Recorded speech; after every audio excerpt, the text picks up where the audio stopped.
박정영의 코칭 살롱. 너에게 질문을 던진다.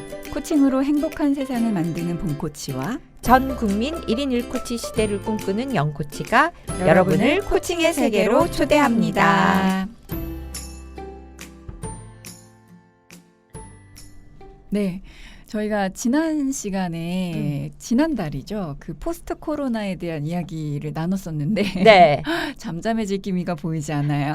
그래서 2를 준비하셨나요? 네, 어차피 뭐 코로나 이전의 시대로 돌아갈 수는 없다라고 하니까 저희가 조금 더 심층적으로 얘기를 나눠볼까 해서 두 번째 이야기를 준비했고요. 지난번 그 방송에서 사미님이 나와서 이제 코칭을 받으셨던 내용도 사실은 이러한 그 시대적인 흐름과도 맞물려 있는 개인의 빠질 수 없는 이슈인 것 같아요. 요즘 많은 분들이 고민하시는 것 같아요. 네, 맞아요. 그러니까 사실은 다들 알고 있잖아요. 이제 코로나 이전과 이후의 삶은 이전으로 돌아갈 수 없다는 거를 알고 있지만, 근데 막연하기 때문에 되게 두렵고 불안하고 어떻게 해야 될지도 모르고 뭔가는 근데 해야 될 것 같고 다들 그런 느낌일 것 그러니까요. 같아요. 그래서 지난번에 이제 코칭 주제가 또 그런 이야기여서 오늘은 포스트 코로나 두 번째 이야기로 우리는 포스트 코로나를 어떻게 준비하고 있나. 지난번이 약간 좀 기업이나 이런 비즈니스 장면에 조금 더 무게중심이 있었다면 오늘은 좀 개인의 삶에서 어떠한 준비와 변화들이 필요할지에 대해서 얘기를 나눠보면 어떨까 해요. 네, 그렇죠. 그래서 사실 코로나가 언제 끝날진 모르지만 뭐 완전히 끝나는 건 아니지만 백신이 나오면 어느 정도 1단계 이제 끝났다라고 생각을 할 수 있을 것 같은데 뭐 그 기간 동안에 우리가 막 180도 변화하고 이런 게 아니라 계속 우리의 관심을 어느 방향으로 갈 것인가에 대해서 좀 얘기를 해보면 의미 있을 것 같아요. 네. 이게 사실은 정말 너무 갑자기 많은 변화들이 생기다 보니까 좀 당황스럽기도 하고 어떻게 대처해야 하지 불안하기도 하고 그럴 것 같아요. 네. 저도 사실은 저는 이제 교육 비즈니스를 하는 사람 입장에서 사실은 이게 뭐지? 했죠. 그러니까 저뿐만이 아니라 많은 저와 유사한 그리고 또 이런 뭐 다른 기업도 마찬가지일 것 같아요. 뭐 2, 3월 달에 거의 뭐 매출이 일어나지 않는 상황이 벌어진 거잖아요. 이제 그러면서 기업들은 변화해야 되겠다라는 생각을 많이 했고 이제 뭐 준비도 하고 있을 거예요. 근데 이제 개인들은 그냥 막연히 불안하다 정도이고 뭐 그 중에도 지금 이제 막 뭔가를 준비하고 계신 분들은 분명히 계실 거예요. 그러니까요. 근데 이제 대부분은 이걸 내가 어떻게 해야 되지라고 그냥 막연한 생각에 머물러 계신 분들도 많이 계실 것 같아서 뭐 두렵기 때문에 가만히 있는 게 아니라 두렵기 때문에 조금 우리의 그 방향성을 어떻게 좀 가져가 봐야 될지 좀 생각해 보시는 그런 기회를 같이 가져보면 좋을 것 같습니다. 네. 코칭의 렌즈로 또 우리가 어떻게 바라볼 수 있는지도 함께 나누면 좋을 것 같습니다. 그래서 요즘 되게 뭔가 해야 될 것 같고 지난번에 나오셨던 사미님도 뭔가 이제는 행동해야 될 것 같다. 활용해야 될 것 같다. 이런 말씀들 계속 하셨는데 사실 이게 불안하니까 뭔가 해야 될 것 같은 그런 것들 연결이 되잖아요. 뭐 북한 시대 얘기가 나오고 4차 산업혁명 시대 얘기가 나올 때부터도 사실은 개인이 이제 성장하는 거에 대한 욕구들이 굉장히 중요해졌다 이런 얘기가 지속적으로 나왔는데 이 코로나가 이제 겹쳐지면서 더 이게 증폭된 것 같아요. 사실은 우리가 북한 시대에 이제 들어오면서 세상이 진짜 많이 변하고 있다라는 얘기는 계속 했었어요. 그런데 코로나 이후에는 너무나 짧은 시기에 정말 피부로 와닿게, 그러니까 우리 일상 삶이 막 깨지는 그렇게 느낄 정도의 변화가 시작이 된 거죠.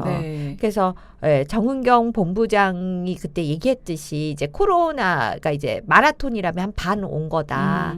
그런데 그 반을 100m 전력 질주 를 하듯이 왔다. 그러니까 얼마나 지치겠어요. 그러니까요. 그러니까 어떻게 보면 이런 일을 하시는 분들뿐만이 아니라 어떤 개인들도 알게 모르게 많이 지쳐 있지 않을까라는 또 생각도 들어요. 그러니까요. 불안하고 또 지치고 앞으로 어떻게 해야 될지도 모르겠고 심리적인 스트레스도 상당하겠다 할 것 같아요. 저도 그죠. 그러니까 그렇겠지만. 그게 모호함 때문에 더 극대화되는 거죠. 네. 근데 진짜 생각해 보면 올해 초만 해도 전혀 상상하지 못했던 일상이 이제는 정말 자연스러운 일상이 됐어요. 네, 마스크를 쓰고 다니는 것부터 해서 그렇죠. 네. 학교 등교하는 거나 그쵸. 온라인 학습이나 줌과 같은 그런 화상 미팅이나 화상 교육 이런 것들이 이제는 너무나 자연스럽게 곳곳에서 그렇죠. 그러니까 사실은 학교의 그 일상이 깨질 거라고는 아무도 상상도 상상 못했죠. 못했었죠. 네. 그렇죠. 우리 봉고치님의 그 아드님도 어떻게 되죠? 지금 5학년 1학년인데 일주일에 한 번만 학교를 가고 네. 계속 집에 있어요. 나머지는 어머. 이제 온라인 학습으로 그러니까 1학년은 참 네. 너무 안 됐다. 맞아요. 유치원 졸업식도 제대로 못했고 네. 그 이제 입학식도 제대로 못했고 이제 마스크를 쓰고 있다 보니까 친구를 이제 사귈 수가 없는 거예요. 그리고 마스크를 벗고 만나면 서로 못 알아보더라고요. 그쵸. 네, 너무 다르더라고요. 네. 그래서 친구를 많이 못 사귀었다 그러더라고요. 네, 그러니까. 그래서 그러니까 결국에는 우리가 초, 중, 고, 대학교를 이제 우리가 제도권이라고 네. 하잖아요. 제도권 교육이라고 하는데 그 제도권 안에 있던 이 교육의 그러니까요. 일상이 바뀔 네. 거라고 사실 그 막 바꾸려고 되게 많이 노력들을 하셨는데 사실 바꾸기가 되게 힘들었거든요. 근데 이제 상황이 바뀌지 않으면 안 되는 상황이 됐고 앞으로 과연 그 전통 몇백 년을 이어왔던 이 대학들이 과연 어떻게 될까? 전 되게 궁금해요. 그러니까요. 그러니까 나 이런 얘기 하면 안 되는데 우리 남편 직업이 잘리는데 근데 정말 대학이 존재할까? 10년 뒤, 20년 뒤 대학이 존재할까라고 하는 생각이 들 정도로 그러니까 우리 때 벌써 뭐 대학 안 나와도 돼 뭐 이런 얘기들을 했는데 이제는 그게 너무 자연스러워지지 않을까? 왜 우리가 대학을 나오려 했을까? 결국에는 뭔가 새로운 지식, 그다음에 소양 이런 걸 쌓기 위한 그런 장이었는데 이제는 그런 부분들이 이 온라인으로 많이 대체되면서 그 accessibility 접근성이 너무 용이해진 거죠. 꼭 대학이라고 하는 그 곳에 가지 않아도 되는 거죠. 캠퍼스의 개념이. 네. 그래서 진짜 말하다 보니까 세상이 너무 많이 바뀌고 있네요. 불과 이게 6개월 사이예요. 네, 그러니까 이렇게 정말 한치 앞을 알 수가 없는 이런 상황에서 많이 불안하고 할 텐데 그러게요. 우리 개개인은 이 포스트 코로나를 어떻게 준비해야 될까요?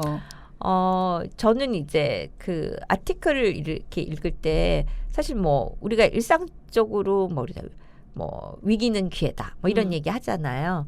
그래, 맞아. 위기는 기회가 될 수도 있어. 근데 이제 위기라고 하는 거는 되게 루틴한 삶이 어쨌거나 뭔가 변화가 있다는 거고, 루틴한 삶에서 뭔가 새로운 걸 시도하기는 되게 어려운 거죠. 그런데 지금 그 아티클에서도 뭐라 그랬냐면, 지금 많은 기업들이 되게 도전받고 있다.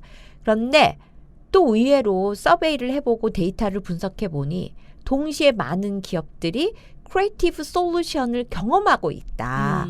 그래서 그 되게 창의적으로 이 솔루션을 찾아 나갔던 기업들은 우리가 기존에 생각해보지 못했던 그 틀 밖에서 뭔가를 지금 엄청난 경험을 하고 있다는 거예요. 근데 저는 그게 기업뿐만 그렇지 않을 것이다. 그러니까 개인들도 일상에 되게 바빠서 쫓겨서 사실은 되게 쳇바퀴 돌듯이 그런 삶을 살고 있었을 텐데 이러한 어떤 루틴이 깨지면서 되게 본인에 대해서 되게 조금 더 기존에 생각했던 그 프레임 밖에서 자기네 삶을 조명해보고 또 뭔가 준비해보고 이런 게 지금 일어나고 있지 않을까라는 기대가 돼요. 그러니까 누군가는 정말 개인 역시도 창의적인 솔루션으로 네. 지금 이 시대를 돌파해 나가고 있을 것 같아요. 네. 네. 그러면 그런 창의적인 솔루션, 크리에이티브한 솔루션들을 개인들은 어떻게 찾을 수 있을까요?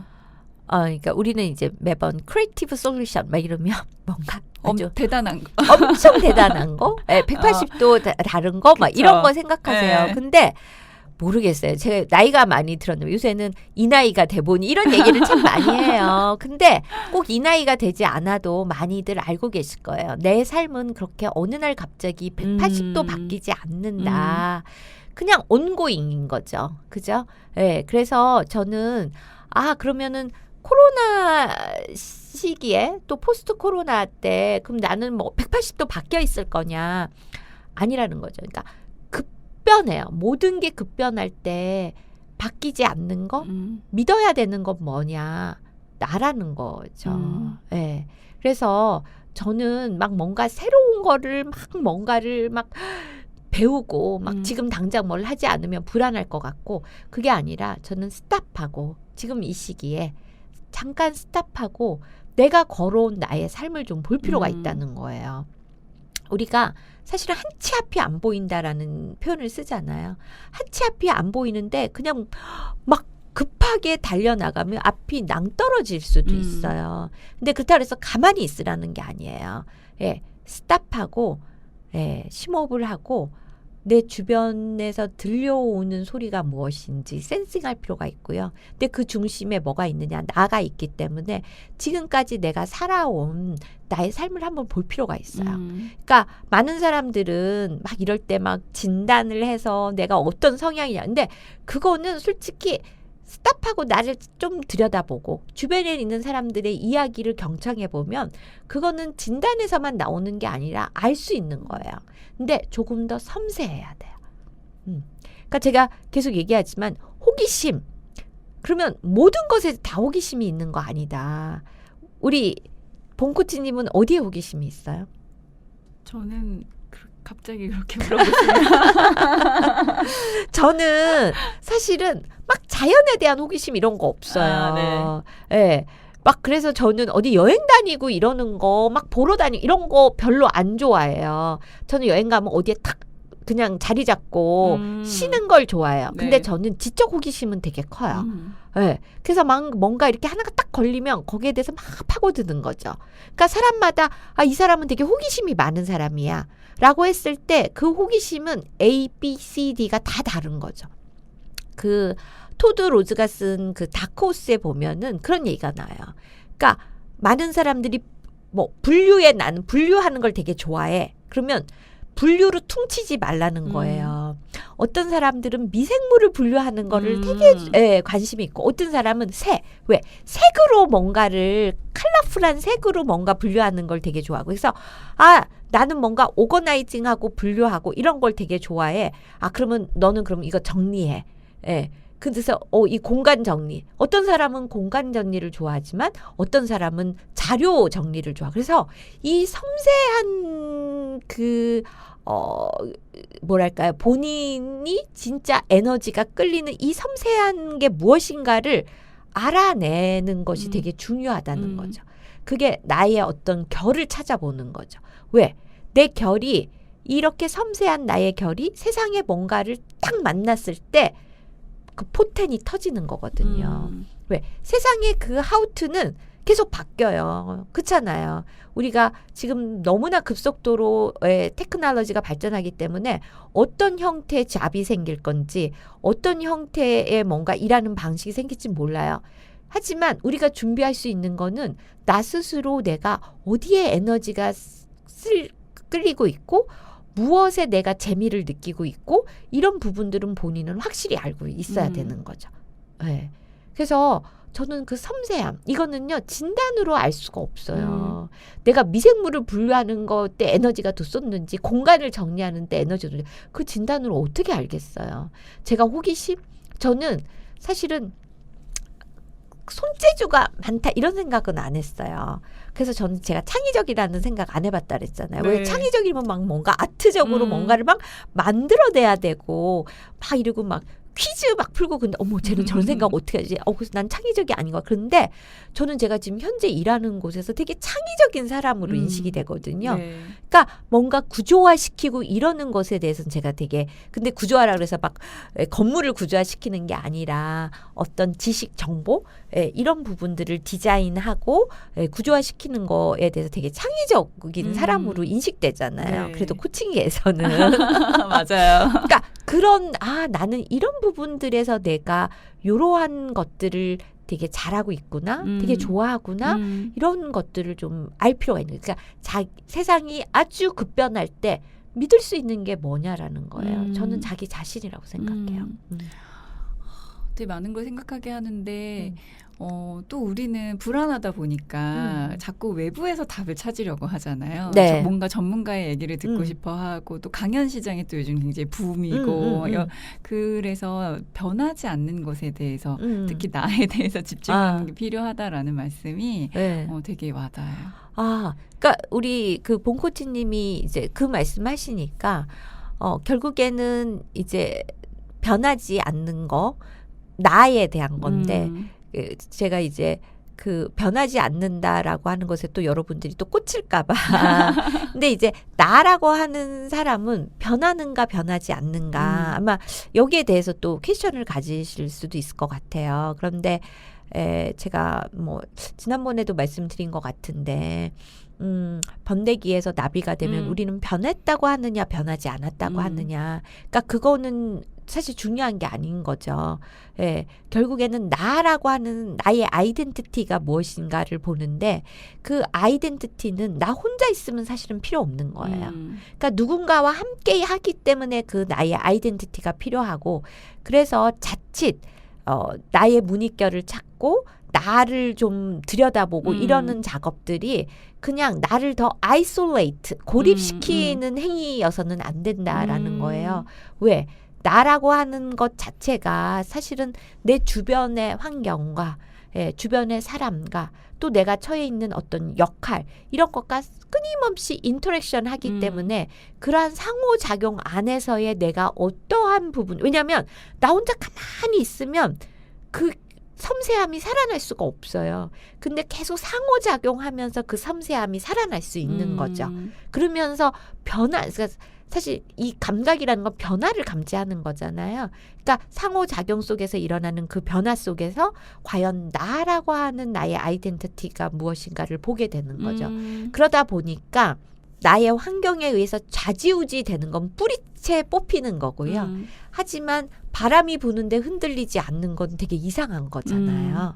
그래서 중요한 거는 다른 사람의 이야기를 경청하는 것도 되게 중요하고. 그죠?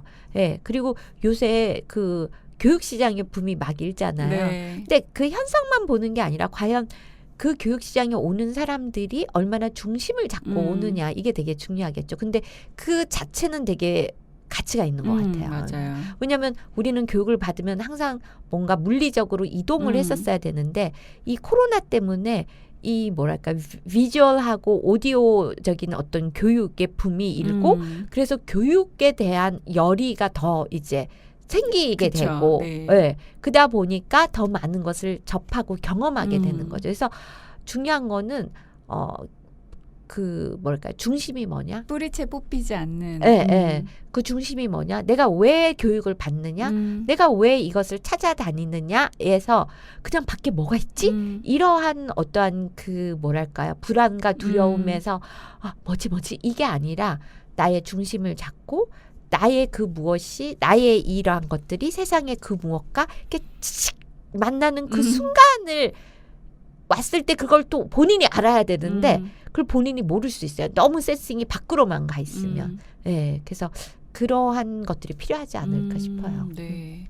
저희 포스트 코로나를 개인의 입장에서 어떻게 준비하나 얘기를 하면서 창의적 솔루션에 대한 이야기를 하면서 이제 여기까지 왔는데 아까 말씀하셨던 것처럼 그렇다고 해서 나만 이렇게 생각하다 보면 고립될 수 있다 이런 얘기를 하셨는데 그래서 그 커뮤니케이션 하는 것들 다른 사람들의 이야기 경청하는 게 중요하다라고 하셨는데 네.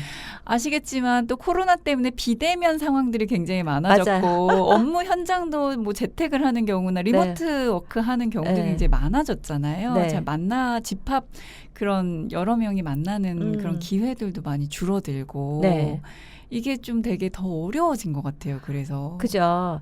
그래서 많은 사람들은 내가 커뮤니케이션 역량이 떨어지는 거 아니야 이런 생각을 하실 수도 있어요. 그런데 커뮤니케이션 오류는 디폴트다라는 얘기를 해요. 그러니까 사람과 사람이 서로 한 몸이 아니잖아요. 그렇기 때문에 오류는 너무나 자연스러운 거예요. 그런데 이제 이렇게 코로나 시대에 재택근무가 많아지고 또 사람들이 이렇게 서로 접촉하는 것을 되게 지금 지양하고 네. 있고 거리를 두라고 네. 하니까 점점 커뮤니케이션 할 수 있는 기회가 줄어들고 있는 거죠. 그러니까 커뮤니케이션은 우리가 양이 질을 만든다 이런 얘기를 하는데 양이 절대적으로 줄어들 거. 네. 그러니까 예전에는 10번으로 해결할 수 있는 거를 이제는 한 번으로 해결해야 되니까 커뮤니케이션의 그 퀄리티, 질에 대한 이야기들을 많이 하게 되죠. 그래서 어떻게 보면은 이 코로나 시기를 기점으로 우리의 커뮤니케이션이 많이 진화하고 있어요.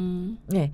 그러니까 결국에는 예를 들어서 이메일 커뮤니케이션이다라고 하면 우리는 그 단어만 보게 되잖아요. 네. 그 말 단어 자체는 7%. 70%밖에 안 되잖아요. 네, 그리고 그 외에 다른 것들 바디 랭귀지, 뭐 톤, 뭐 이런 거가 93%잖아요. 근데 이메일만 가지고 만약에 소통하는 사람은 7% 갖고 소통을 해야 되는 거예요. 그러니까 그 맥락을, 그 글을 통해서 맥락을 볼 줄 알아야 되는 거. 그 다음에 뭔가 이게 아니네. 예를 들면 전화를 했어요. 비주얼은 없어요. 그죠?